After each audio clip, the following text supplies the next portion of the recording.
Welcome to the Three Martini Lunch. Grab a stool next to Greg Columbus of Radio America and Jim Garrity of National Review. Three Martinis coming up. Really glad you're with us for the Thursday edition of the Three Martini Lunch, brought to you today by Ritual Multivitamins. And we have good, bad, and crazy martinis for conservatives today. And Jim, we're starting what might be described as a bit of a series here in our Good Martini. You and I were just talking before we started about how we don't expect a ton of good news coming down the pike here once Democrats control everything in Washington. And one of the things we talked about on Wednesday's podcast was that we need to find something to unite around on the right. That's kind of a fractured voting bloc that just went through the 2020 election. And now that President Trump will not be president, what is there going to be as a major uniting factor? And we said it's going to be good ideas, good conservative ideas. And we're going to be going through a number of them over time. It's not necessarily going to be a daily issue, but we want to get to as many as we can in the coming weeks and months. So let's start with one that was a big issue for President Trump. It's a big concern in terms of our economy, in terms of the virus that we're still dealing with, in terms of intellectual property. I don't want to steal all your thunder, but obviously we're talking about China.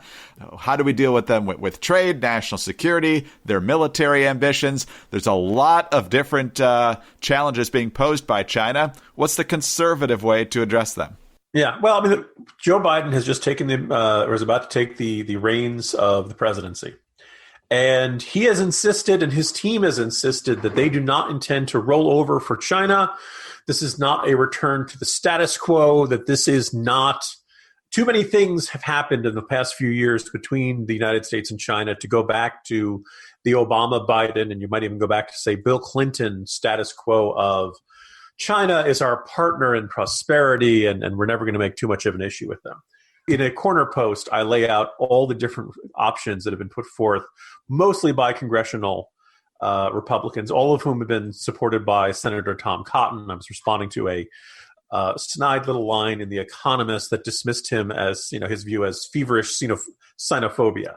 And I went back, and there's got to be at least a good dozen different options about what that he has proposed in Congress, from more sanctions on Chinese officials involved in the crackdown to Hong Kong, ending China's permanent most favored nation status, the prompting if you're a Chinese company and you're owned in any part by the Chinese government, he wants you to register under the Foreign Agents Registration Act.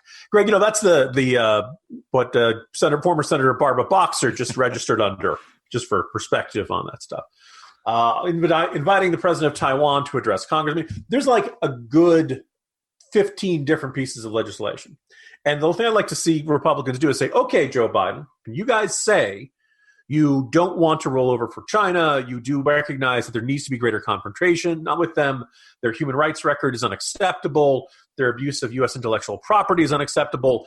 Here's a list of options. Pick some. You don't have to pick all of them. We understand you're not going to pick, but if you look at all of these options and you say you can't find anything in the Tom Cotton congressional Republican approach to China that you can find, say, yes, that is a good countermeasure. That is a good way. Restricting Chinese students' abilities to study in STEM fields, keeping Huawei technologies on the Chinese Commerce Trade Blacklist, expanding the U.S. military's presence in the Indo-Pacific region to make sure they don't get frisky about Taiwan. There's a whole list of options there. And if Joe Biden likes any of them, good. We've now got a bipartisan agreement that we can't treat China as just another country.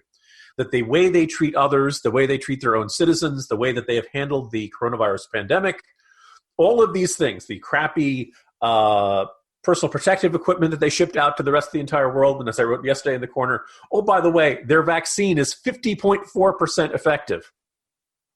You like those odds, Greg? No, that's an F where I come from. Yeah, I was going to say, it's a little bit better than a coin toss. It's not even Sex Panther cologne level effectiveness for those who've seen Anchorman. There needs to be this sea change in U.S. views towards China. Will this occur? I'd like to think it's happened. I'm skeptical. By the way, I expect a very similar watering down of the anti-Russia rhetoric we've seen from Democrats over the last 4 years, in part because I think Democrats did not oppose Trump because he was too close to Russia.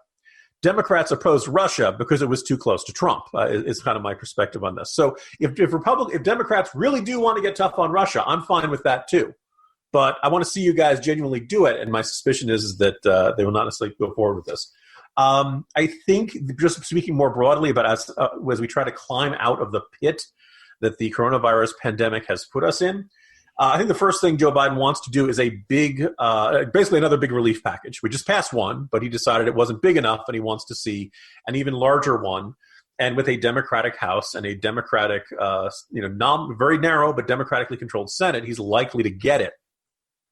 So Republicans may not have the votes to block anything, but I do want Republicans to say, okay, we have seen this just absolutely crush small businesses from one coast to the other.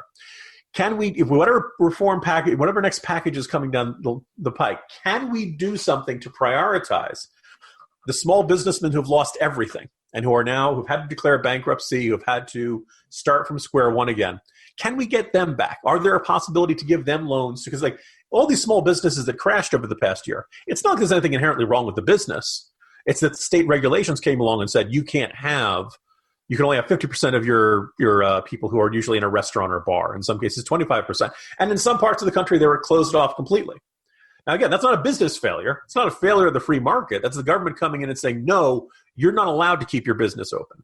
And we've thrown money out the door trying to keep these places open. And I think it was generally a good idea. I would have been fine with speed. I would have been fine with careful vetting, or both. Absolutely, both would have been impossible. We ended up getting neither, which is the statement. So now that we are vaccinating people, we're starting to climb out of this, maybe we can have a little more scrutiny, and maybe we can have a little more effort to make sure that this genuinely goes to the small businesses who have been hit the hardest by this, instead of letting this turn into corporate welfare. Those are the stuff off the top of my head, Greg. And this is still, not even getting up to, look, there's going to be an effort to push federal policies any more pro-abortion direction. Republicans got to hold the line on that to the best they can. The Second Amendment, the Biden administration is playing with fire if they think that this is going to be, a popular or positive direction to move in. We'll see if they do anything on that. You're going to be on defense for the next 2 years, and it's frustrating, but that's what happens when you lose the presidency. That's what happens when you lose the House, and that's what happens when you had a really good chance to hold on to at least a narrow Senate majority, and you bobble it in a pair of Senate runoffs in Georgia. Yeah, it's going to be interesting, Jim. You bring up a lot of good points there, obviously. But in terms of how the Democrats will look at Russia now, I remember that they were very upset with how George W. Bush dealt with the Russians, because he scrapped the ABM treaty and a couple of other nuclear issues. And so then they sent Hillary Clinton over with the reset button. That was very exciting. And then Obama, of course, in 2012 will have more flexibility after the election. And then, of course, he had the 2016 controversy, and then Russia became the bad guy. So the left being consistently tough on Moscow has not been one of their hallmarks. When it comes to China, I honestly don't know the answer to this question, Jim, but I think I do. Did Joe Biden have much of anything to say about the crackdown in Hong Kong? I seem to remember maybe a tweet or two. Of course, the media didn't bother to ask him much because, that might be considered a slightly challenging question. So I know he's kind of said the right things, but given his statements in the past, I guess the proof will be in what he actually does. Yeah, I mean, the problem with the Biden administration will very rarely be that they will say the wrong thing. The problem will be that they will say the right thing in a very pro forma, check the box kind of way. They'll issue a statement. I expect Jake Sullivan will offer not just two tisks, Greg, not just tisk, but maybe even a tisk in response to China's crackdown. The question will be action. The question will be real consequences. And my sneaking suspicion is that there are a lot of people who'd like to look like they're being tough on China without actually doing anything that disrupts the apple cart so much. And I think that's, holding their feet to the fire will be the real effort for Republicans here. And I think one in which public opinion will be significantly in their direction. From everything from the Disney and the Mulan movie to the NBA, this is an issue that resonates with people. People don't like being on the same side as China. A lot of people very few people are willing to give a full-throated defense of China. And the fact they're not willing to do that is an indicator that deep down in their guts, they know that it's wrong. So getting America to stand up and actually do the right thing, not just say the right thing, but to actually put teeth behind it, is a major challenge in the coming years. Jim, I'm so disappointed to hear that you're thinking that they might actually say the right thing most of the time. The one thing I'm looking forward to in a Biden administration is him constantly saying the wrong thing. But hopefully... it could be incoherent. But Biden will very rarely be willing to say, China is swell. I mean, maybe he will. They're not bad folks. They're not bad folks. That's right. Yeah. These guys aren't going to eat our lunch, Well, we're going to need to be ready to combat a lot of terrible ideas and maybe get some good ideas done here in the next couple of years. And for that, you're going to need to be at your tip-top shape in terms of your health. And that's where Ritual multivitamins can come in. But do you really know what's in most multivitamins? A lot of them have sugars, GMOs, synthetic fillers, artificial colors, not to mention really bizarre animal byproducts like sheep's wool, great in sweaters, maybe not in multivitamins, and gelatin from hooves and hides are all ingredients you could find, but not at Ritual, because it's not your typical multivitamin. Ritual's clean, vegan-friendly formula is made with key nutrients and forms that your body can actually use with no shady extras. I just ordered my Ritual multivitamins, looking forward to getting them soon, and making sure that I'm at tip-top shape heading into 2021. Ritual's designed with different life stages in mind. So it's now available for women, men, teens, and Ritual multivitamins are scientifically developed to help support different life stages.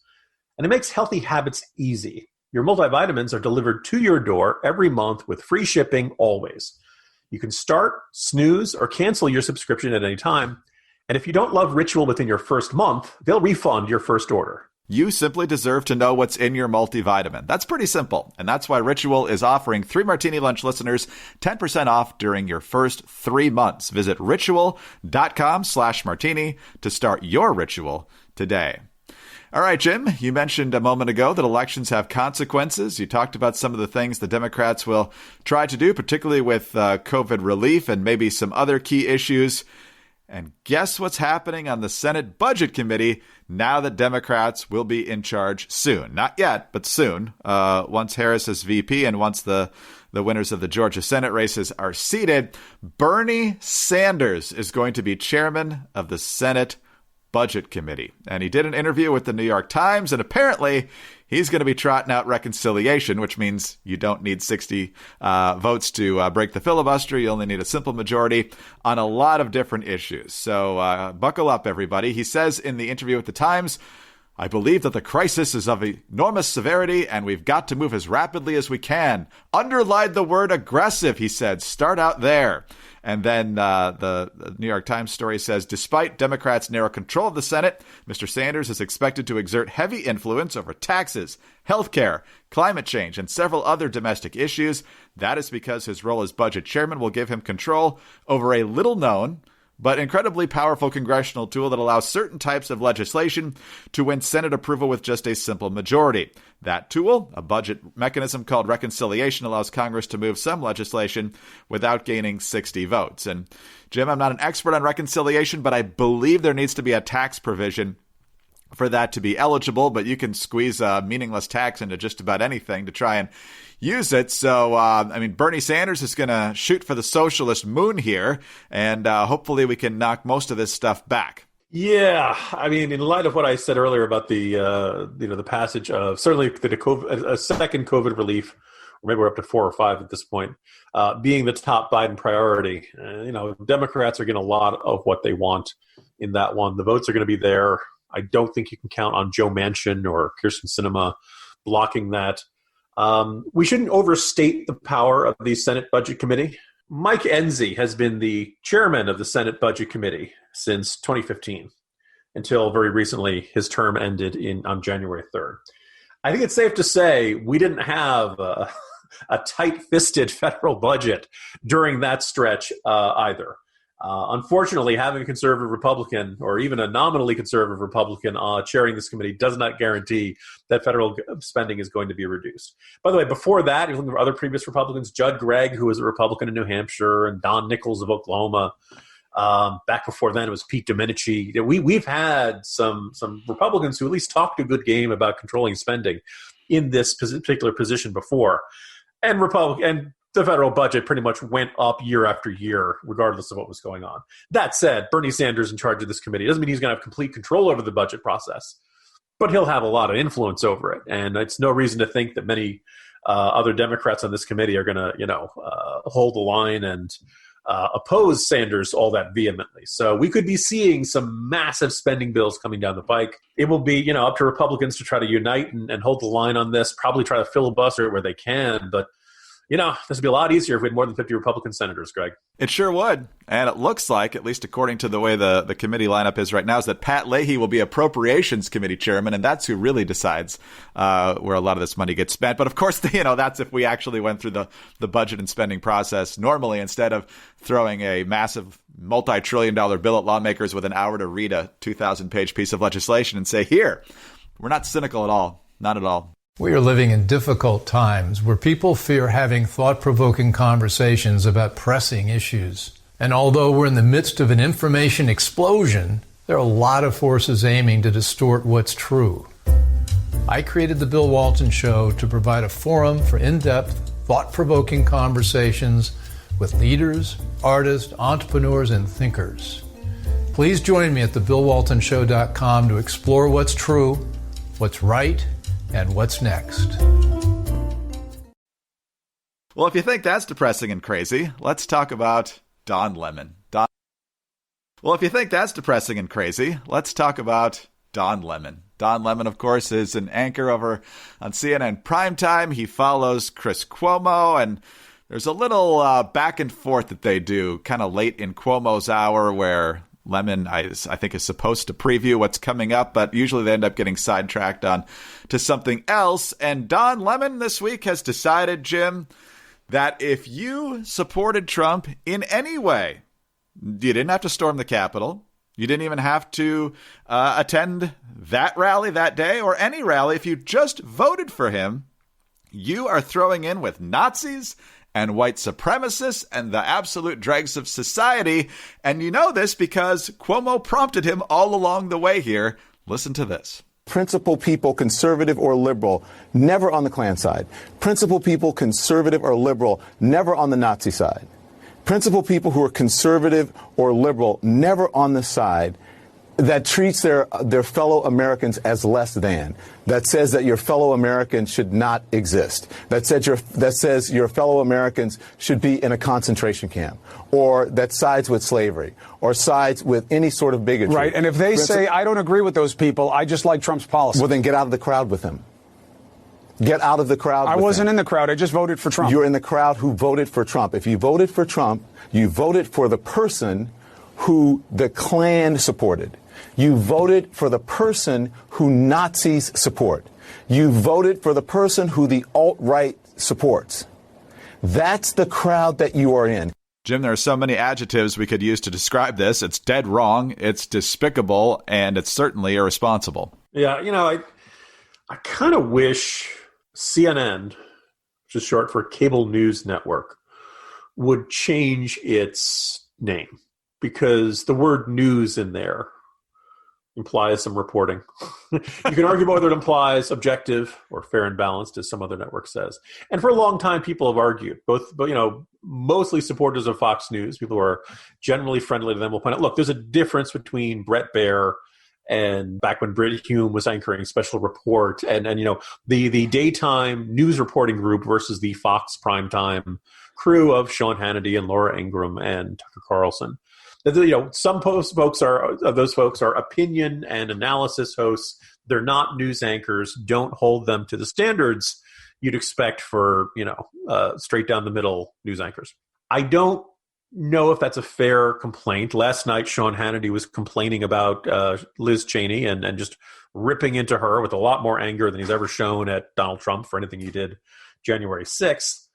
And there's a good portion of anger and dudgeon and the likes of Brian Stelter, can you believe Fox News said this, is what Don Lemon and the dumber of the two Cuomos. It's a judgment call. I get if you want to that's probably the most disputable thing I've ever said on this podcast.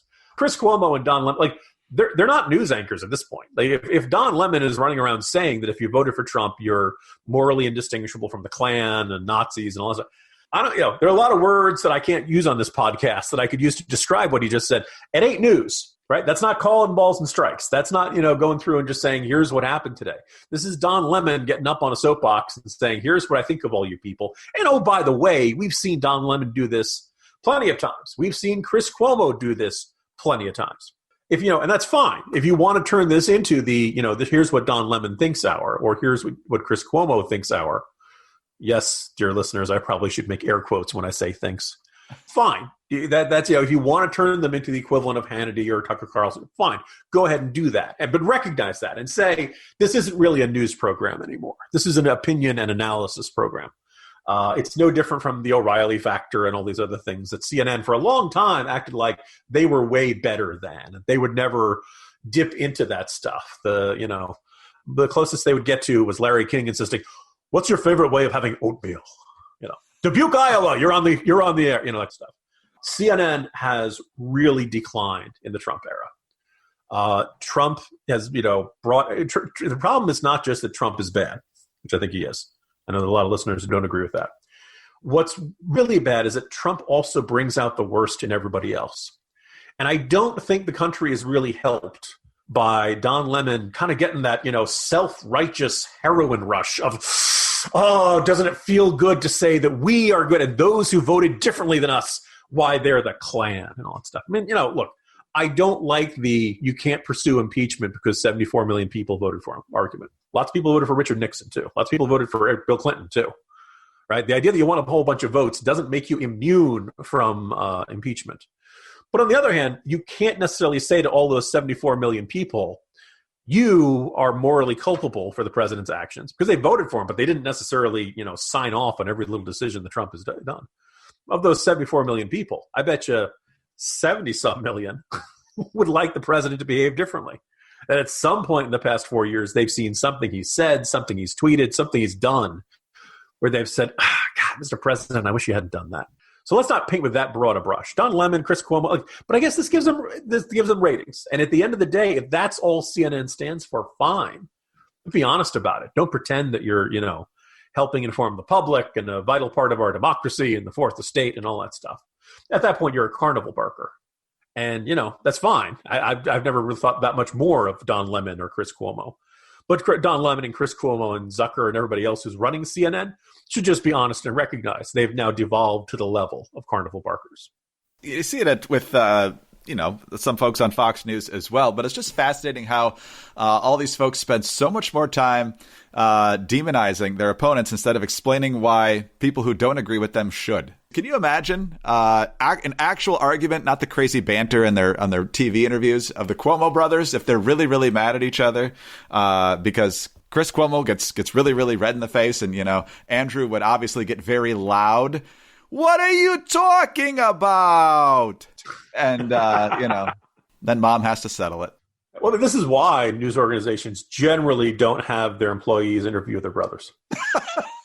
Right? I mean, I could ask my brother a whole bunch of questions. I could have a really hostile interview with my brother, but I love him, but that sets I probably wouldn't be a great objective assessor of anything he's done in his career, whether it's, working with WWE. Yes, my brother did work for WWE, or the current teaching he's doing in New Jersey and stuff like that.